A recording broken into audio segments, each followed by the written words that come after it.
See, you remembered, Maud. I That's good. remembered without even my reminder to hit record. Oh, it So says okay. welcome to Oh, those you got to folks. click on okay. I didn't realize that. Okay. Um, Welcome to folks who are just signing in. We're recording this meeting. This is a meeting of the Academic Affairs Committee of Community Education Council District 2. We're going to give it another minute or two to let people have some time to sign on. Thank you all for being here. And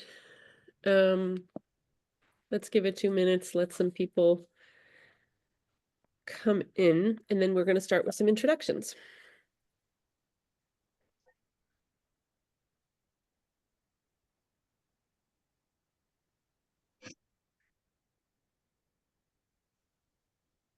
I don't know if there's protesters outside of my door. Why are there protesters outside of your door? It's the gallery next door. I think it's an animal rights thing. There was a sign about kangaroo. Oh, But if you guys don't hear it too much, I'll keep myself off mute because I can hear them a lot. No, we can't hear it. I don't hear anything. Let me see if I have my volume up all the way. Not quite. All Yeah. right. Well, I don't know. It's 6:30 on the dot. Maybe we should start. I'll do this. Let's start. Allison and I will introduce ourselves. We are the co-founders of this committee, and we founded it with a purpose. I will let Allison talk to you about that in a minute, but we are both elected members of the Community Education Council for District 2. As I'm sure many of you on this call know, it covers the schools in our school district, the elementary and middle schools, pre-K through 8th grade. And we are parent representatives. We're elected by the parents, and we are responsive to, we don't work for the Department of Education, and we are responsive to letting a few more people in, the parents, and we are parents ourselves. I have high schoolers and a graduate of New York City Public Schools and a 3rd grader. So I am going to turn it over to Allison to talk about why we founded this committee, and then I'm going to introduce our speakers, who I'm very happy to have here, Maggie Boyd and Stephen Stowe. Great. Thanks, Maud. Hi, I'm Allison Bowen. I'm one of the members of CEC for District 2, serving the 2nd year of my first term. And I am also a parent of 3 students in public schools right now, from middle school through pre-K.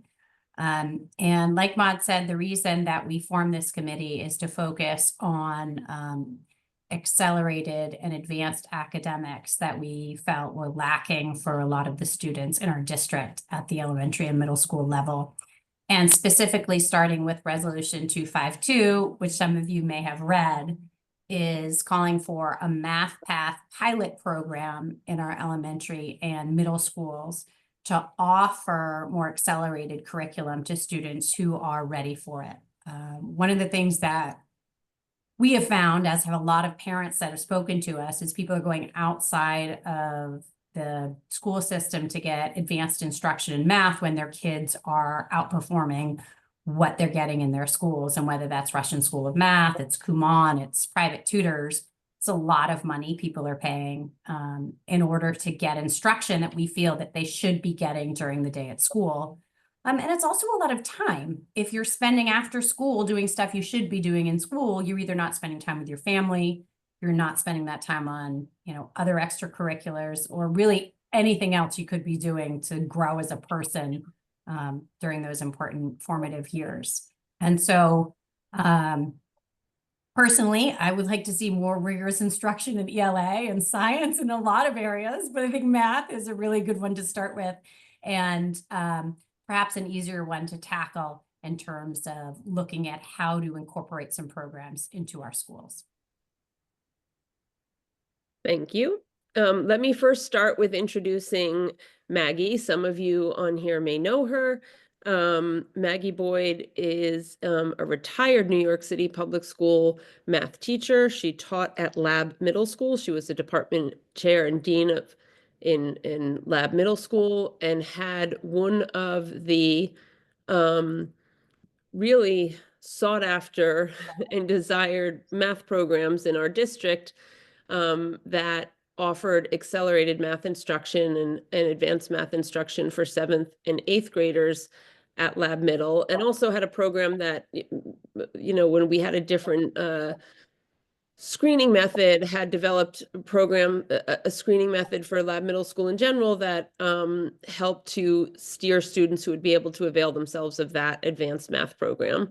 And I am going to, Stephen, hold tight for us because we're going to get to you in a minute, but I want to ask Maggie to introduce herself, talk about the program in particular at Lab Middle School, how it worked and how it started. So Maggie, the floor is yours. Thank you. I was known as Maggie Furtado back in the day when I taught at Lab Middle School, and I have since dropped Furtado and just kept Boyd. I am a public school graduate. I went to PS 61 which is now District 1. I went to Junior High School 104, and I went to Seward Park High School. I also graduated from Fredonia State, which is a state university. So I did the whole public route for myself. I started out by teaching in Dunkirk, New York, which is about 30 miles from the PA border. And I was teaching I was teaching 5th grade to start with, then I was transferred over to 4th grade. And we started I felt this was relevant because of this discussion today. I was teaching in 1973, I transferred to that school, and we started a departmentalized program in 4th grade. I taught the math, and the other 4th grade teacher taught the reading. Then she taught the social studies, and I taught the science. We divvied up the things like health and, you know, that sort of thing. But we were able to do that. We did that for about 5 years, and it was wonderful. I can't say it enough. I taught 2 classes of math, and then within the class, I was able to break them down into different groups of students based on where they were in math, and I was able to tackle the math at their level. It wasn't 4th grade level. That's not what it was. And I was more or less at the time, because it was in the 70s, it was free reign, and I was able to do what I wanted to do with these kids, and I was the one making the decisions. There was total autonomy on my part.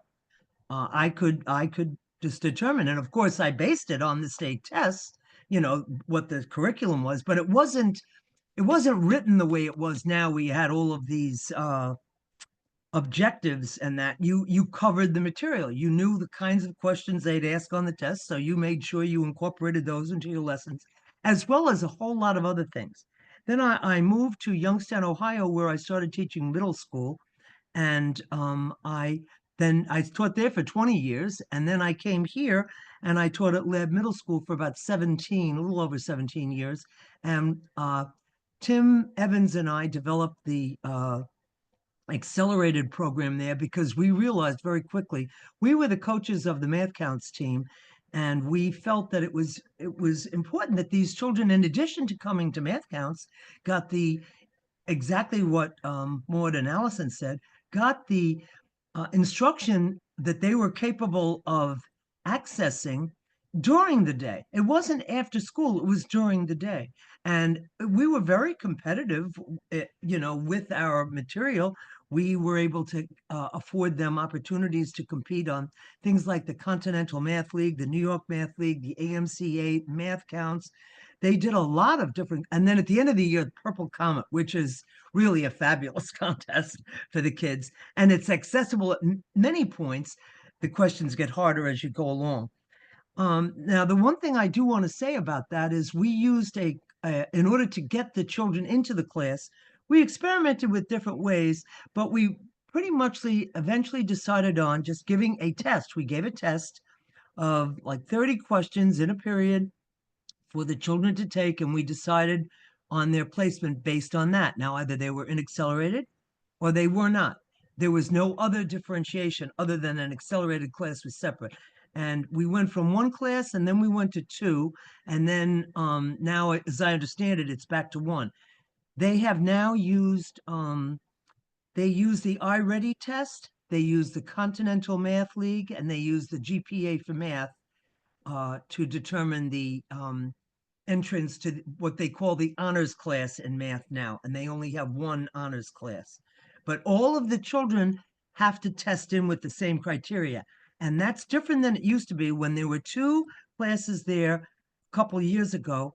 They, due to ratio problems, they had to put inclusion children who did not test into the class. They put them in the class, which to me is really a recipe for disaster for those children, as well as a recipe for disaster for the rest of the children as well. But the I believe, my personal opinion is that, and I don't know if, and Maud, stop me if you don't want me to talk about this. I believe that the teachers need more autonomy and need to be empowered to make the decisions educationally. I believe that throwing an IM curriculum out and saying, here, this is what you're going to do, is not meeting the needs of those children, and those teachers know better than that book does. Maggie, And let me just say one, I want to say two things. One, I'm always happy to hear from teachers who have lots of experience in the classroom and can share that experience with parents. I think it's a wonderful thing. And talking about it's the illustrative math curriculum that's new to our district. I also just want to take a moment and welcome District 2 Superintendent Kelly McGuire, who has joined us. I'm appreciative, Kelly, that you found time to join us as we have this conversation. Maggie, there's a whole bunch of follow-ups I have for you to get back to about how that program worked, but I want to turn to Steve Stowe, and I'm actually happy that Kelly's here.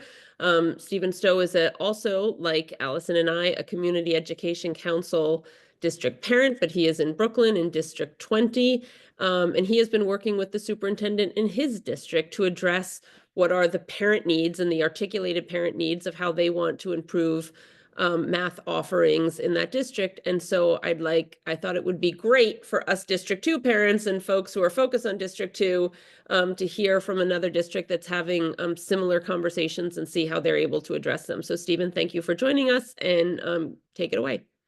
Sure. Yeah. Thanks, Maud. And thank you for having me here. And Allison and also Superintendent McGuire. Nice to see you. I know you're friendly with Superintendent Preto, so I like the full circle of information here. Yeah, I mean, what started was with us was I don't know how far back to go, and I'm also going to give kind of a shortish summary, and then as needed can elaborate. But our district, like some others in the city, prior to the pandemic, had a number of screened academic programs. Obviously, during the pandemic, those went away. And then when Chancellor Banks came in the fall of 2022, he sort of put it back to the superintendents, as everyone knows. Okay, it can be your decision, a district decision, to reinstitute screened programs at the middle school level. In our CEC, historically, District 20 for many years had a program called the Superintendent Program, which was a district-wide academic screened middle school program. I wasn't part of the CEC then. I wasn't even in the district then. I learned a lot about how it worked, and it wasn't terribly standardized. And I know that was an issue that Superintendent Preto had with it. Inconsistency among schools in terms of how they admitted students, and what you call a superintendent program should in theory be, something that the superintendent has put his or her stamp of approval on. So anyway, when former Chancellor Banks opened up to middle schools. May I just ask a clarifying question? Just the superintendent's program was generally understood by parents and functioned as like an honors program, right? Exactly, Maud. And it was across all the middle schools. And, quite frankly, there were 3 middle schools that everyone wanted to get into. And one of them was, the top choice. And then there were 2 others that kind of were sort of considered on par for second place. And so anyway, Chancellor Banks, okay, you guys can do this again. And, the city put out the standards for admission, 90 and above for grade point average. But otherwise, superintendents could decide how they wanted to do it. And so we had a feedback process during the fall. Our CEC put out a resolution October of 2022 requesting, reinstitution of some kind of district-wide middle school program. We had some detail, a good amount of detail in there. We did a bunch of the feedback sessions at different schools. And sort of long story short, we put in place, there was at the three middle schools that were traditionally the most sought after, Superintendent Preto allowed them to restart the screen program. Okay, so that was like the winter 2022, 2023. I was still, myself and some others, Maude, Vito obviously very well. Vito and I were really sort of pushing for a little more. We wanted, in addition to the scope of the program, we were really interested in sort of broadening the scope, broadening the access, and also the criteria for admission. We weren't thrilled with just having it rely on grades solely. We think there's a role for testing to play there. And so we started talking to Superintendent Preto about enhancements to the program with an eye toward the following school year. What happened, sort of our process was, we had the resolution, okay, and everyone here knows about CEC resolutions. They can be useful, but by itself, it wasn't going to make anything happen. And so we finally set up a meeting with Superintendent Preto at the district office, and there was 4 or 5 of us that went in on a Friday afternoon and probably spent 3 hours with him and some of his team, just really drilling into the details. And I'm just looking at the email summary I sent out after that, and I don't want to get too deep into the weeds right now, but we talked about things like how many kids would be in the program, the definition of acceleration, the curriculum, and how you choose a curriculum, and how you accelerate curriculum. And by the way, the point is super valid. Everything I've read, Maude and others, about math being the easiest to accelerate. We were talking at that time about accelerating all 4 core subjects, and I can tell you it was a lot more challenging when I was sort of thinking about the other, the humanities subjects, especially. We talked a lot with Superintendent about the high school credit that could or could not be obtained from this program. The program was always imagined to include taking the Regents exam in middle school. So we would have this accelerated middle school program culminating in the Regents exam. And so we talked about whether high schools would look at that as sufficient for credit or not. We talked about when kids should be accelerated, what's age appropriate. Had a lot of back and forth about that. We talked about getting some student input. We talked about the class size. The class size law was already starting to sort of rear its ugly head then. And so we chatted about how that would affect the ability to broaden access to the program. We talked about single subject acceleration versus accelerating a kid in just math or the humanities as well. We talked about whether it's appropriate to mix ages or not, kids from pushing in younger kids. And then we walked away from that meeting. We had a bunch of next steps, and superintendent indicated he was going to reach out to some principals, which made a lot of sense. So that was March of 23, and we went back and forth for a few months. And our CEC passed another resolution in March of 23, and we also, a small group of us, wrote up a very detailed proposal. It's a 12-page proposal. I'm more than happy to share it with anyone, and it's got a ton of data behind it, and it has a curriculum map, sort of showing the proposal for accelerated programming. And we had 2 tracks. We had sort of a track B, which is kind of the traditional New York City kids in 8th grade take Algebra 1 Regents. And then we had our second track, what we call track A, or I might have that backwards, but which would be more accelerated, which would have kids in 7th grade taking Algebra 1 and kids in 8th grade taking geometry. And so that's where we left it. We had that whole proposal, et cetera.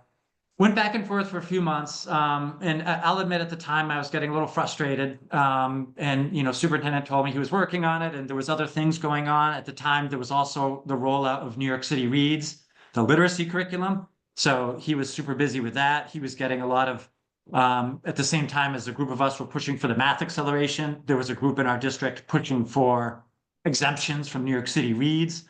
So there was a lot going on at the time. Came to around June and we, a couple things happened. And this is sort of where the politics comes in. We had a petition going from parents and then we scheduled, we sort of notified politicians. And most of the politicians in our district do support this. And it also just so happened to be an election year. That was 2 years ago, and it was a very big city council election cycle. And so what happened was we had a rally at one of our meetings, and and this is in the spring, right before the primaries. And this is obviously, anyway. And so the meeting, suddenly one by one, every single candidate was texting or calling me and saying they wanted to be there and make a statement.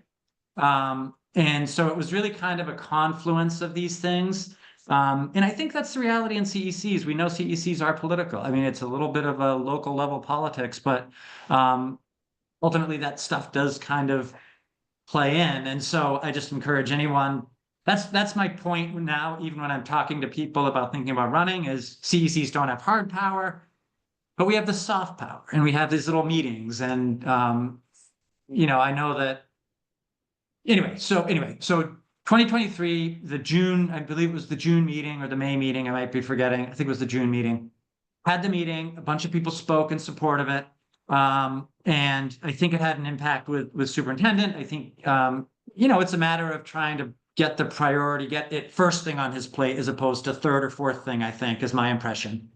And then shortly thereafter at that, I can't remember when exactly, he put out a proposal for accelerated learning structure for middle schools in District 20, kind of an expanded version from what was initially put in place. At every middle school, it would be based on, and I have it right here, and I'm also happy to share it because at this point it's our policy.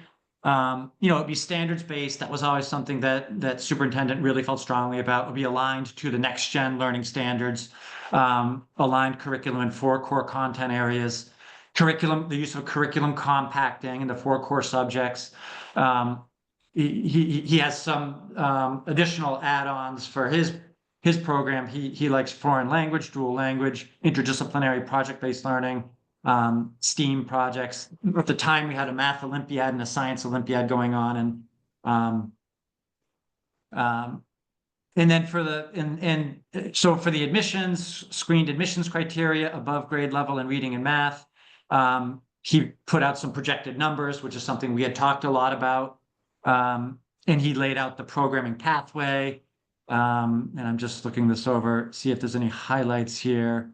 And Stephen, may I ask you in general, this is something that did the parents who had supported the CEC request and who had helped to bring in the political support, I don't want to ask the most ridiculously leading question, but were the parents generally happy with how this went? No, absolutely. I mean, in addition to people just telling you, thank you for doing this, you just have to look at the numbers in the district. I mean, the admissions numbers, our wait lists for the 3 schools, when we just had the 3 schools, it was like 600, 700, 800 person wait lists.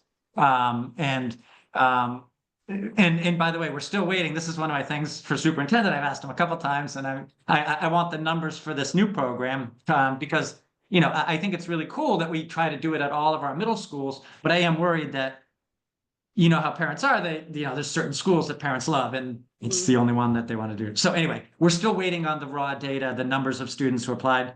One other thing he did that I really appreciated was he put in place accelerated programming for all 4 courses, and then a separate one for just algebra, because we have a lot of students in our district who are very strong at math, but are English language learners. And so that was, I thought, a really, really good addition to have.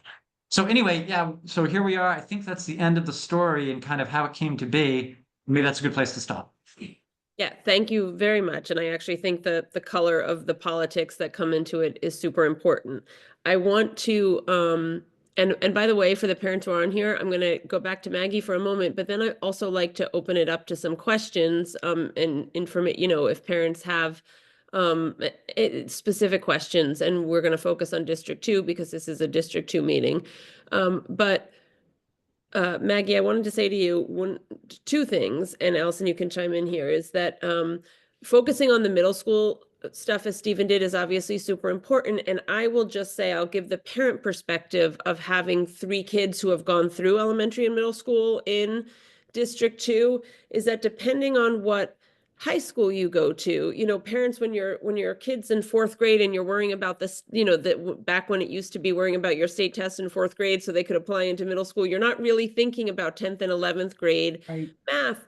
But of course, math is a sequential progression such that where your kid winds up in 8th grade impacts greatly what their high school math journey and experience is going to be, because if you're in a large school, like one of the specialized high schools that many District 2 kids go to, kids test into those schools, to test into those math classes at very different levels starting in 9th grade. And if your kid has just gone through the standard District 2 course, you'll be at sort of that lowest level of math class, and you won't be able to access, you don't have enough years to get to the higher level math classes that are offered. You have to start further down that math path in order to get there. And for kids that are interested in applying to engineering schools for college, or kids that are interested in really applying aggressively to STEM programs, you're starting behind the 8 ball in high school if you haven't had the ability to supplement your math instruction in K through 8 outside of our District 2 schools as they currently exist. So that's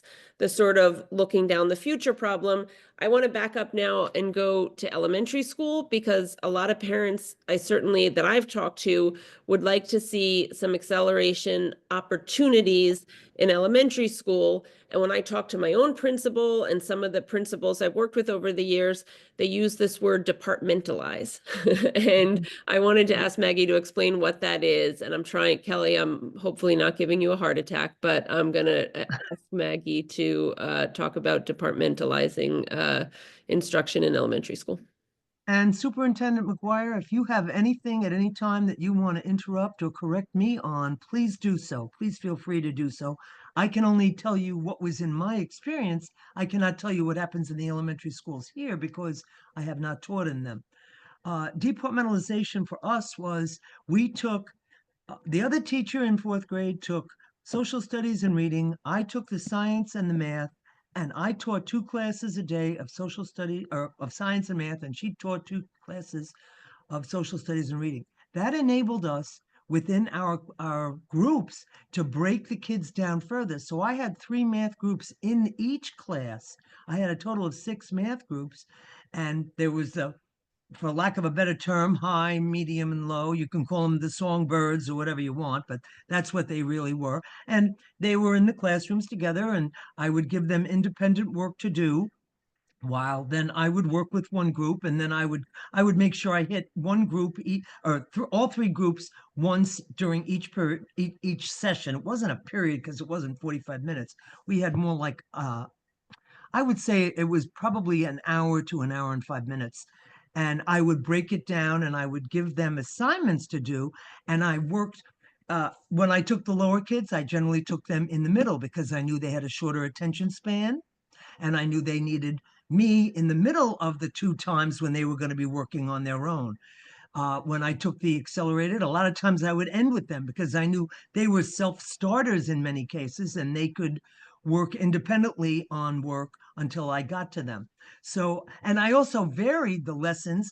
I used different approaches. I had board games and stuff set up for the lower learners, whereas I might use a transparency in an interesting way, but a transparency for the upper grade kids or the upper level kids. I varied my approach, as well as the material was completely different. They were all on completely different topics, and it didn't matter. And my friend, meantime, was doing the same thing in her subjects. Sorry, Maud. No, that's perfect. And it's super helpful. And that's obviously we have various, the class size matter law has passed and there are different schools approaching it in different ways. But one of the things for elementary students, and Kelly, again, and I'll make the same invitation Maggie did, you can weigh in here if you want, is in most of our schools, I think not all of them, but in most of them in elementary school, your kids have the, say you're in 3rd or 4th grade, your kids have the same teacher in the classroom for all their core subjects. Sometimes it's different for science, but the same teacher is teaching them to read, doing their reading and writing, their math, and sort of their, core curriculum, if you will, subjects. In order to have an accelerated math program or an honors math program in 3rd, 4th, or 5th grade, you'd have to either design, divvy up the class, the entire class by that grouping, or have the kids have kids that go to a different section for math where you might be mixed in with kids from other class, in different homeroom classes. So that's a choice that would have to be made. And that's one of the things that Allison and I, when we spoke with Superintendent McGuire and Deputy Superintendent Shannon at the start of last year, we talked about doing a pilot program, and it's one of the things you'd have to do. And as Allison mentioned earlier, math is one of those areas where it's more straightforward to test. You have kids who are struggling with grade level material and kids who have fully mastered grade level material, and it's not that hard and it's not that expensive and it's not that time consuming to do that test. As Maggie mentioned, they did a 30-question test for 6th graders to figure out who was going to be in their accelerated 7th grade class.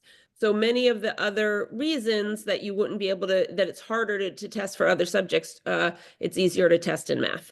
So that's why we were very keen to explore the idea of a pilot program, because we could start it earlier. And then, and to that point, by the way, that's why some folks have felt frustrated that kids who have been in a G&T program up till 5th grade are better at testing into the limited number of accelerated programs we have, like the one class that now exists at Lab Middle School, because they've been exposed to more material.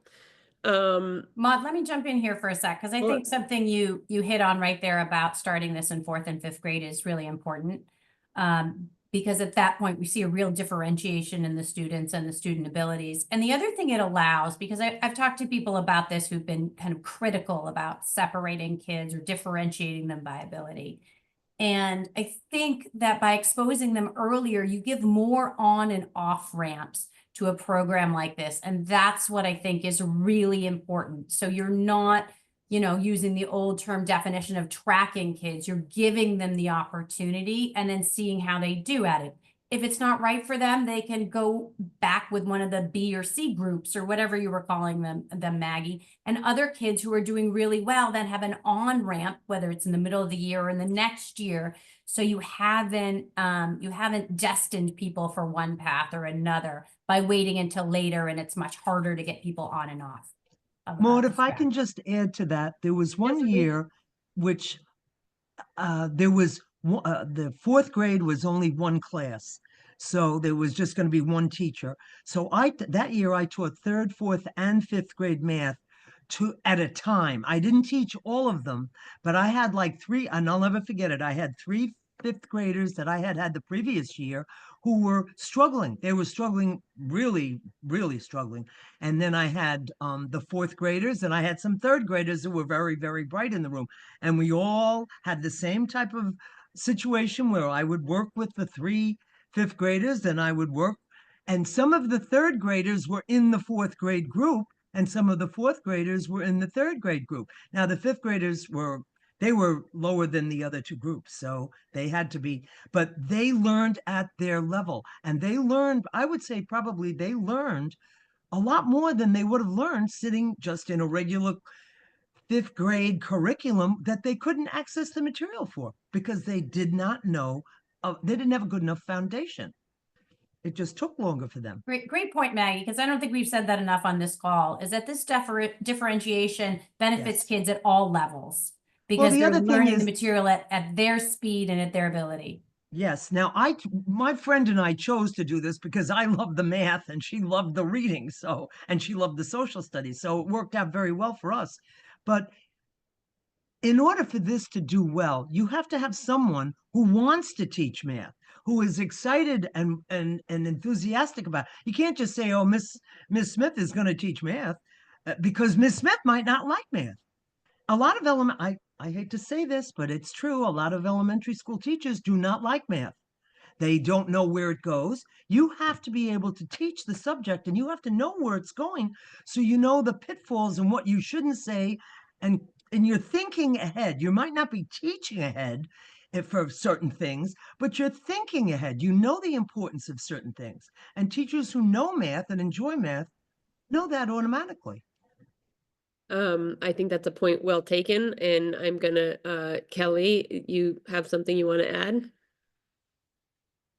Sure, and thanks so much for having me, for letting me share a couple of things. We do have some family over tonight, so I'll just share a comment and then I'll go back to the recording, make sure to listen to the rest of it.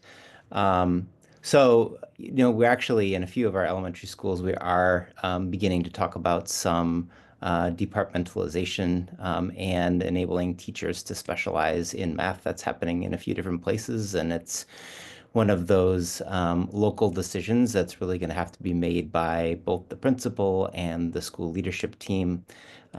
So there are different opportunities that open up in that way. And, I do want to just add, and I appreciated hearing, I talked with Superintendent Dave Preto and District 20 a bunch over the past couple of years as we've been working through this issue about middle school admissions. And so really appreciated hearing Mr. Stowe's story of how a lot of the decisions were made. I can relate to a lot of those. And definitely relate to the pathway of algebra in 8th grade. In each of our middle schools, we have pathways to algebra. In Lab Middle School and Salk Middle School, in our 4 zoned schools, there are screened programs in which kids can complete algebra in 8th grade, and they will then be on the pathway to taking calculus before they finish high school. I think that there is like a bit of a challenge just from talking with some principals of smaller high schools when kids come in with different math backgrounds and they're trying to program and accommodate everybody's history that they've had, course history that they've had in middle school. That does make it a little tricky in some of the smaller high schools. But that is something that we wanted to commit to, was to putting kids on this pathway to accelerated math. We started in 6th grade. We make sure that those kids who are ready for 6 go to 7, go to 8. And, we're continuing to work on it. We've only been in return to the accelerated programs in these zone schools for a couple of cycles, and Lab Middle School never changed from the honors programs that they're having. So we're continuing to look at that, continuing to support elementary schools with their local decisions that they're making around programming. And thanks again for giving me a chance to share.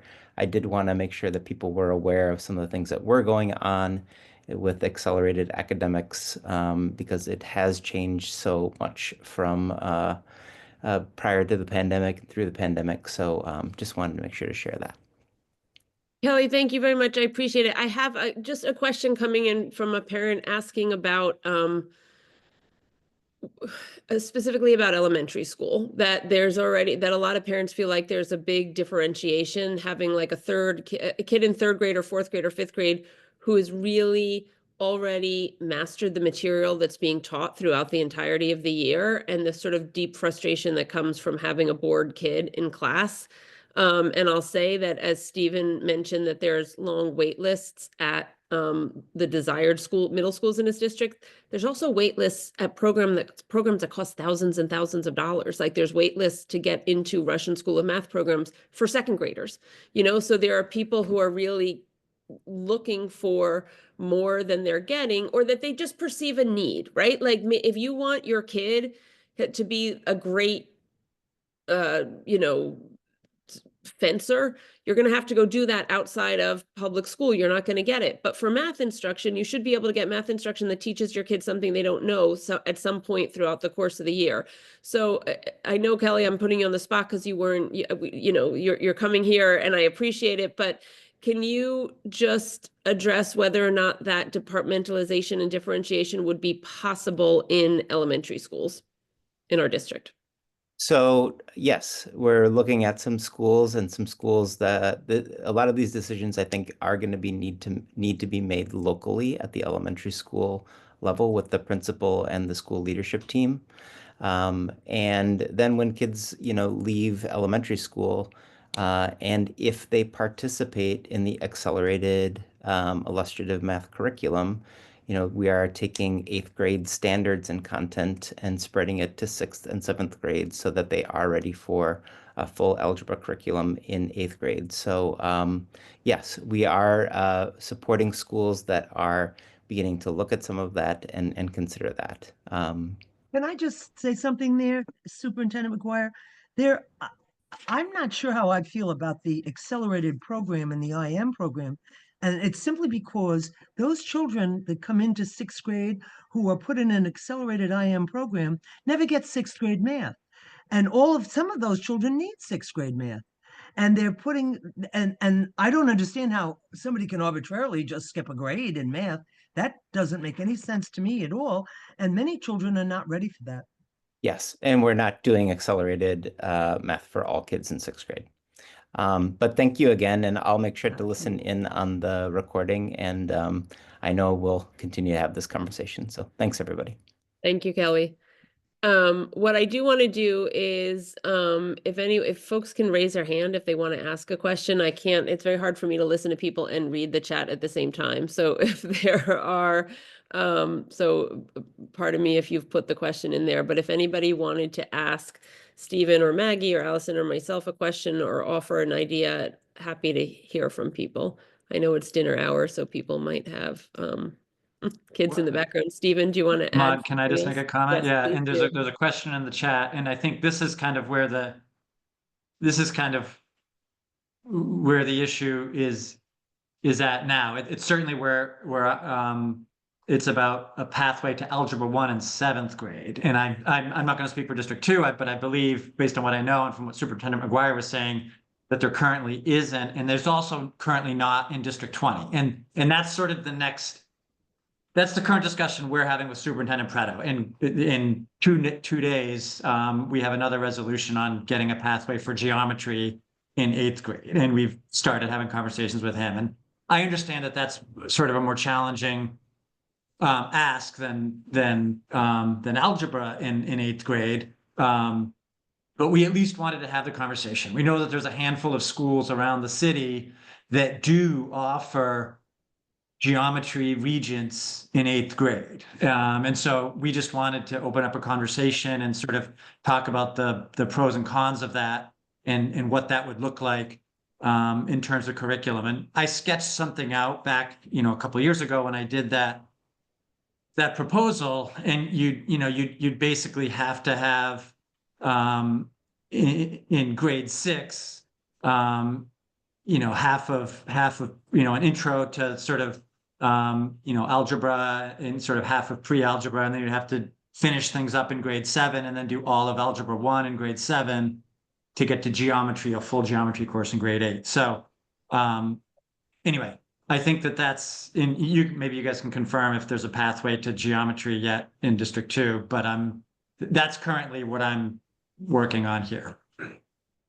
I don't know of any, we were talking about it when I was still at Lab Middle School. And in order to do that, you really have to have somebody who is accelerating in 4th and 5th grade. You can't really get all of that information in properly in grades just 6, 7, and 8. And if you're going to have somebody take the Algebra 1 Regents in 7th grade, you have to get some type of special permission for that. You can't just give the Regents. And the Regents, using the Regents isn't a good, marker anyway, because you want the full course. I mean, you could probably teach a lot of kids to pass that Regents because all you need is 35 points, like 13 or 14 multiple choice questions, right, to pass the test.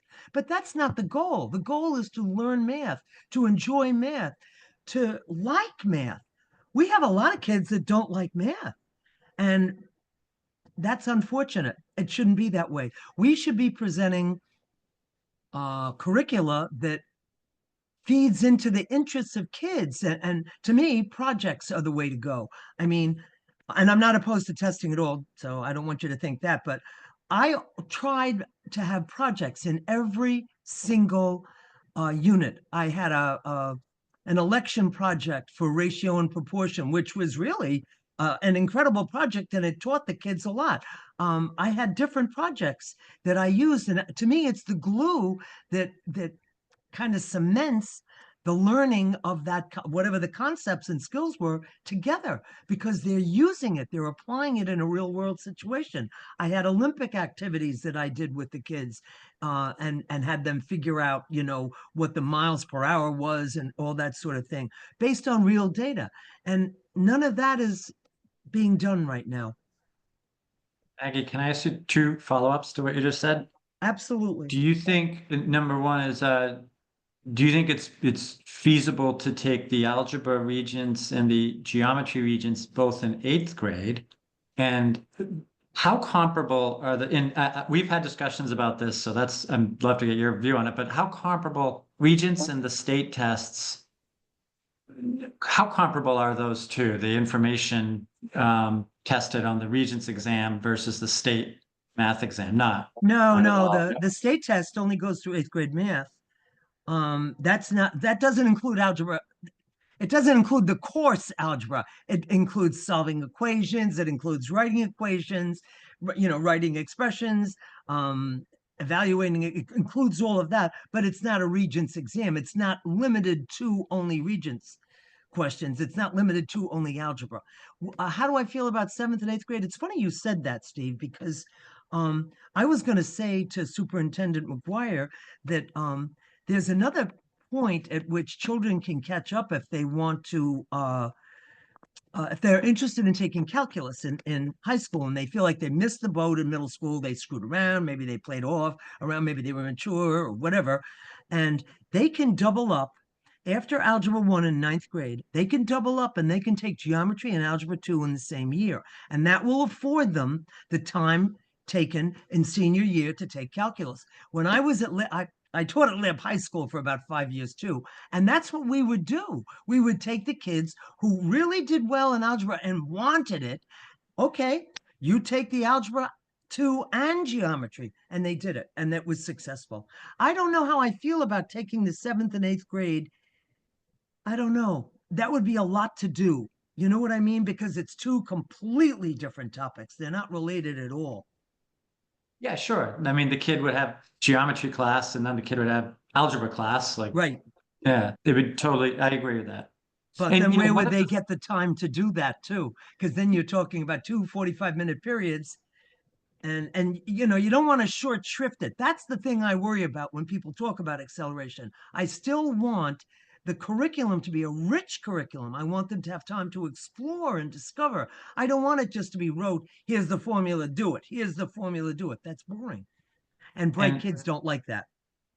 Yeah, and to be clear, this is not, when we're talking here about geometry in 8th grade, this is definitely a very small slice of kids. And presumably, one of the things in our proposal is teacher recommendations, parents sort of consent to this given the rigor that it would involve. But we do think that in our district, there are kids who this is the appropriate educational path for them. And one thing I was just curious to ask you about is, for some kids, calculus in high school might not be the end, right? Like for some kids, they could take calculus junior year. Differential equations. And exactly. And so that's a little bit part of the proposal as well. That's some of the thinking there. Well, that again would be for a very, very small cadre of students.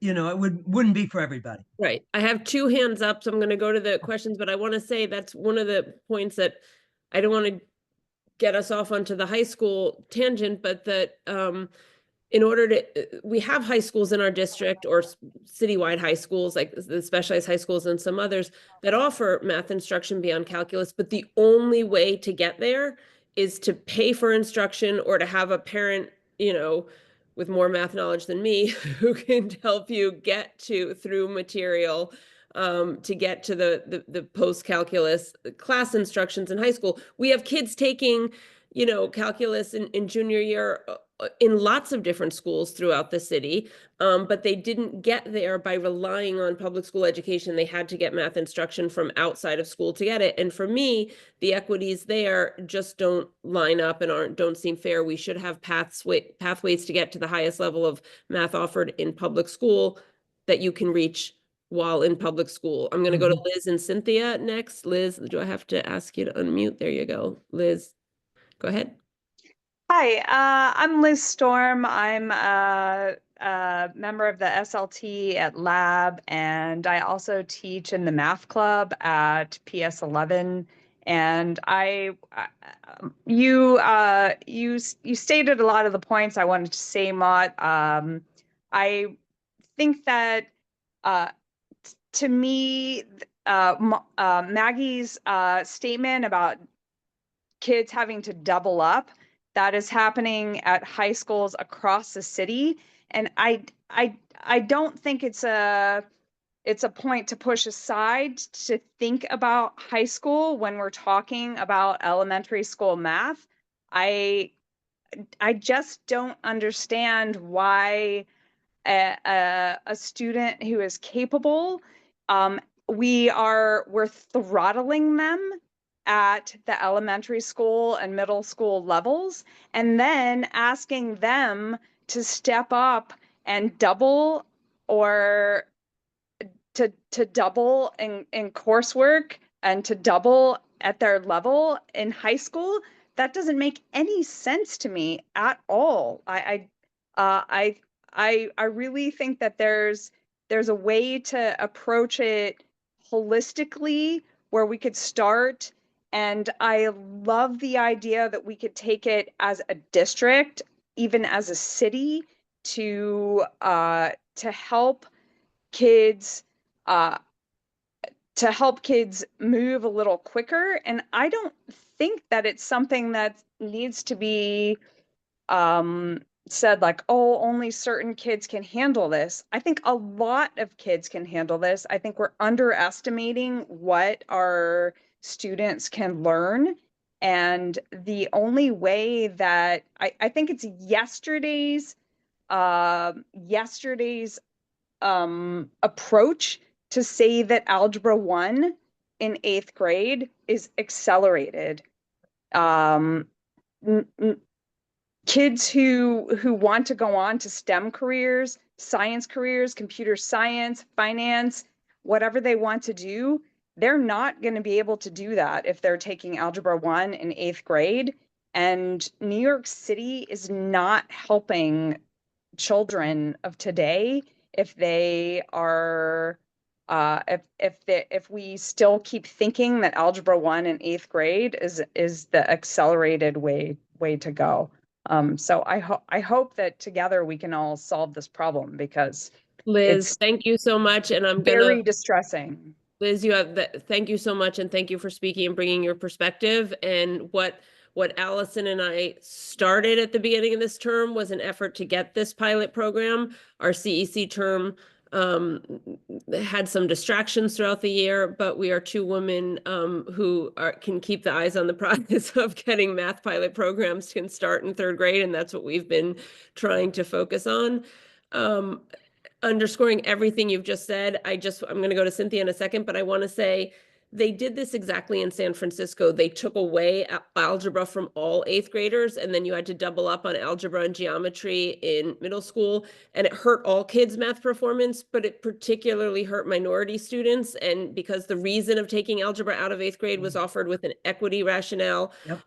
If you're really trying to help a certain group of students and you see that your proposed solution actually, it hurts all kids and it's bad for that reason, but it particularly hurt the kids that they were supposedly trying to help in San Francisco, I think it's time to go back to the drawing board, and we can learn from, what didn't work in San Francisco, and I feel very strongly that we should start that differentiation in elementary school for the very reasons you're saying, because it impacts what kids wind up studying in high school. And just, there's no point in wasting hours of the day of kids being taught material that they already know.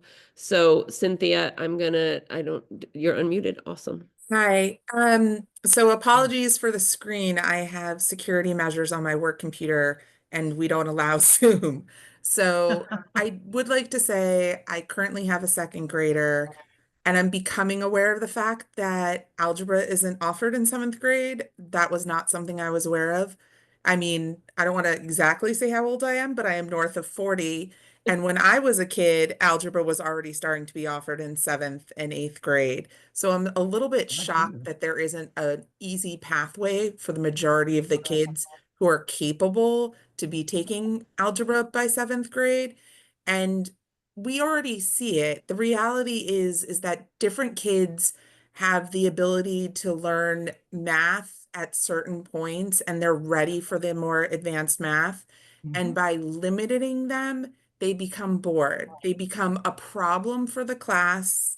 The other kids, they maybe don't want to speak up as much because there are always kids that know the answers.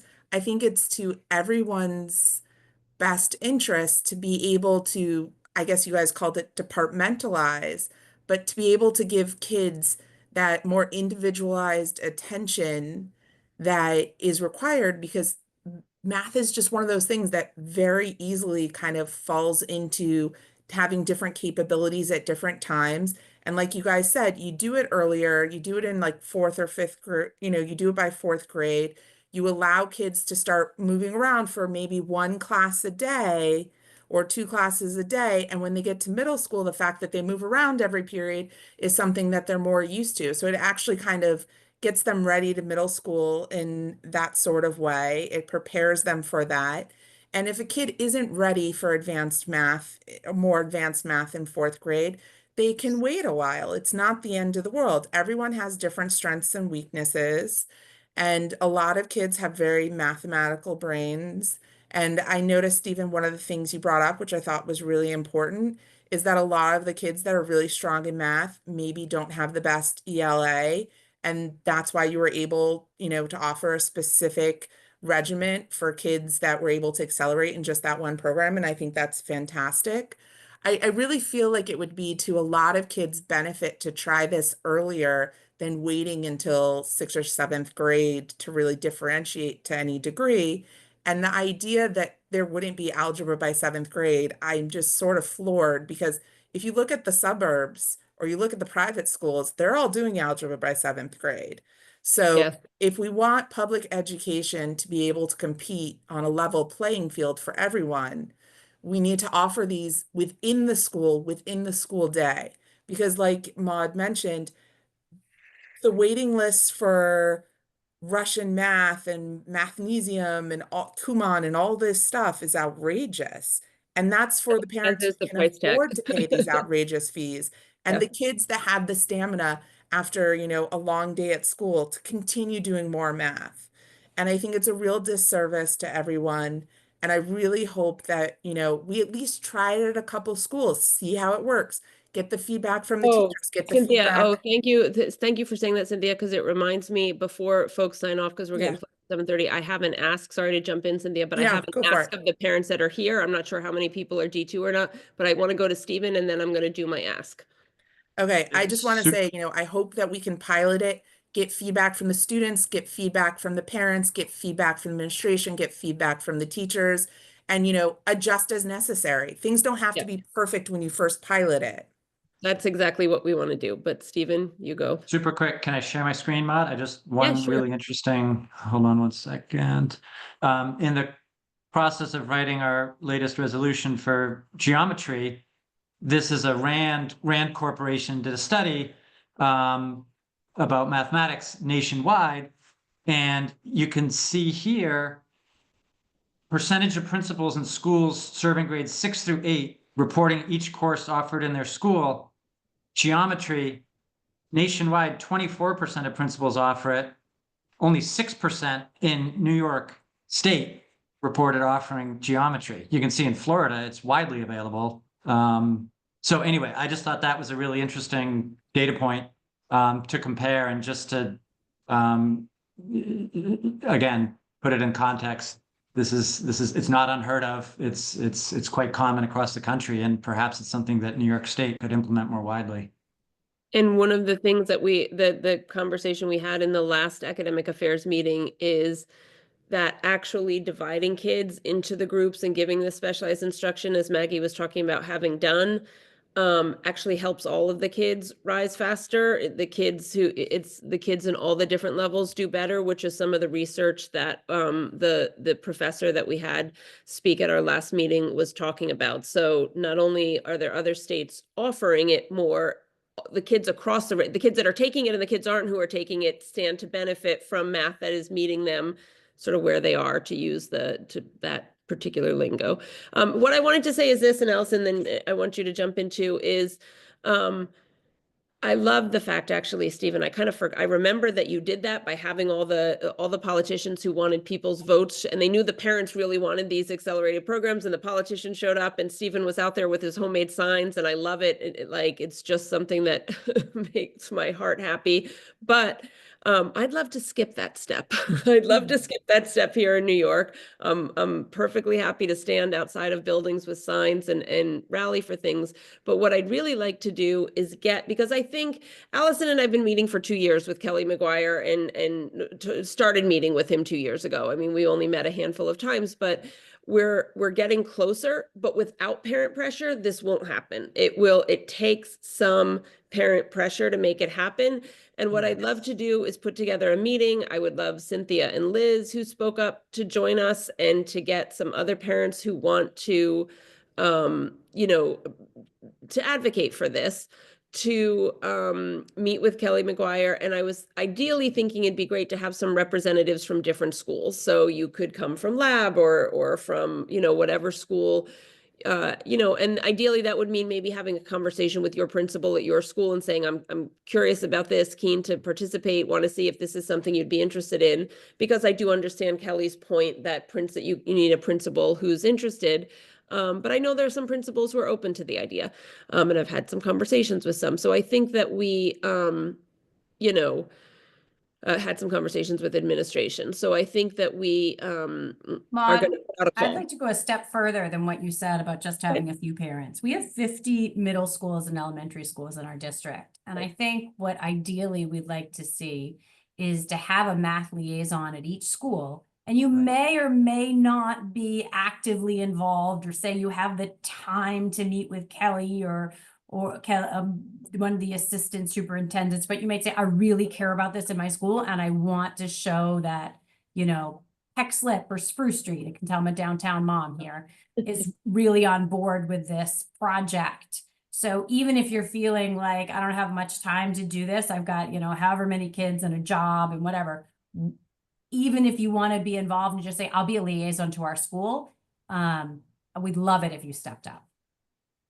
Yes, that is, I underscore everything. Maggie, Okay. I wanted to say, I'm reading the chat. I didn't catch everything because it was going by so fast, but I want to emphasize the idea that accelerated isn't harder and faster. It's also deeper and broader, okay? You can cover, we had a whole separate curriculum of a curriculum guide that showed topics that we wanted to go into great depth on that were never really covered anywhere else. And we did that intentionally. Now, an example of harder and faster, I guess, would be we put learning of integers in 6th grade. We did that years ago because we knew that the algebra was going to be in 8th grade, and they needed that extra year of that information. They needed to work on adding, subtracting, multiplying, dividing integers. And that was all put into 6th grade, in spite of the fact that it isn't on the state test and all that. And so we did develop our curriculum with an idea of breadth. And in terms of the algebra, we had, and they still have, an accelerated algebra class at Lab Middle School. And that was in addition to just everybody taking algebra, regardless of, your math ability. We had the accelerated class where they went into a lot more detail. They covered far more than what was on the Regents, which I consider, that's really a skeleton of what the course should be. And there were several books that I would recommend.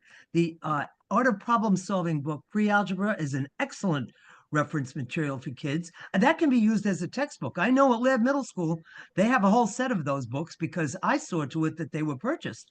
And they also have Art of Problem Solving Algebra.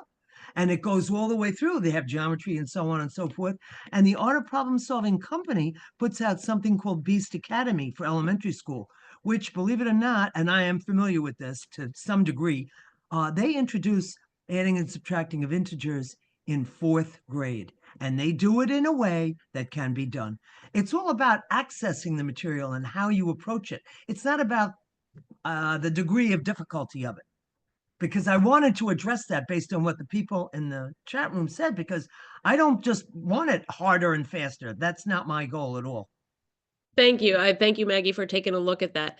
I'm gonna wrap it up, but I want to say 2 things. There's some discussion. I haven't seen all of it, so if I haven't gotten to some comments in the chat, I apologize. But in terms of gauging interest, I'll say this.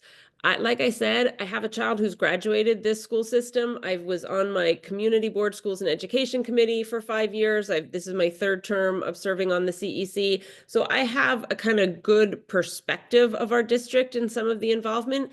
And the thing that has turned out our parents the most, both at in-person meetings back in 2018 and 2019, when they were going to get rid of the specialized high schools, and more recently in this term, when parents are sending us hundreds and hundreds of emails, it's really always about academic issues. That's where we have, people turning up at our meetings for non-academic issues, but the thing that turns up parents the most and the things that activates our parent body is almost always the demand for better and stronger academics. And academic issues, it can be around screening and admissions methods, but improving the academics is something that we hear from with parents all the time.